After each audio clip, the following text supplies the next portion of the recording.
नमस्कार दोस्तों, मैं गुड़िया मौर्य अपने यूट्यूब चैनल गुड़िया मौर्य ब्लॉग गीत में आपका स्वागत करती हूँ।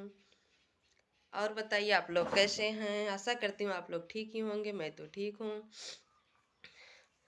बाबा दिहले टीकावा से हो हम जब बलमुआ कैसे हो बलमुआ कैसे ते जब रे छोटी बहिनी बलमुआ कैसे हो बलमुआ कैसे ते जब हो छोटी बहिनी।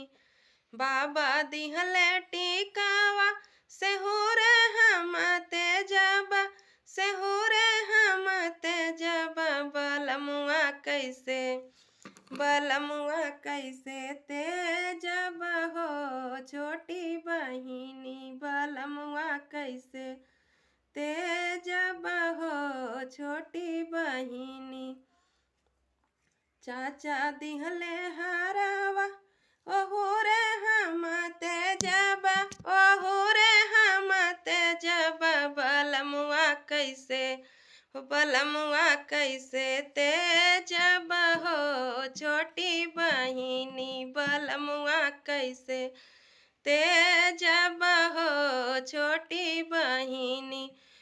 भैया दिहले नाथिया से हो हम भेजब से हो हम जब बलमुआ कैसे ते जब हो छोटी बहिनी बलमुआ कैसे ते जब हो छोटी बहिनी।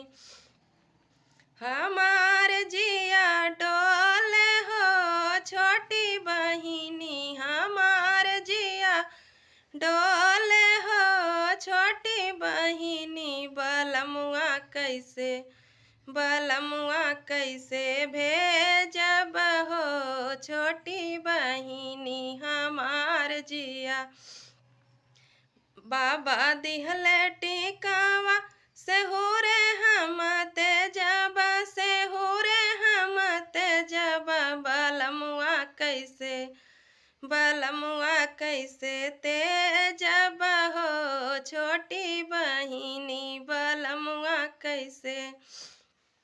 बाबा दिहले करधन से हो हम जब से हो हम जब से बलमुआ कैसे भेजब हो छोटी बहिनी बलमुआ कैसे भेजब हो छोटी बहिनी हमार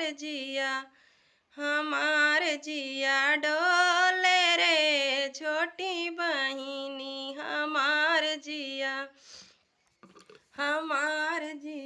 तड़पे रे छोटी बहिनी हमार जिया।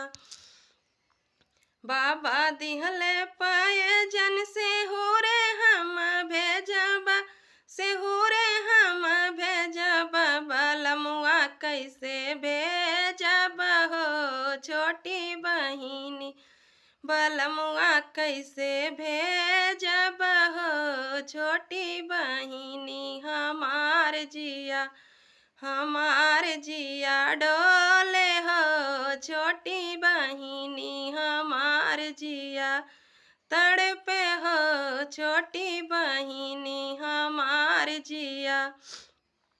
बाबा दिहले हरावा से हो हम जब हो बाबा दिहले टीकावा से हो हम जब बलमुआ कैसे हो बलमुआ कैसे ते जब हो छोटी बहिनी बलमुआ कैसे।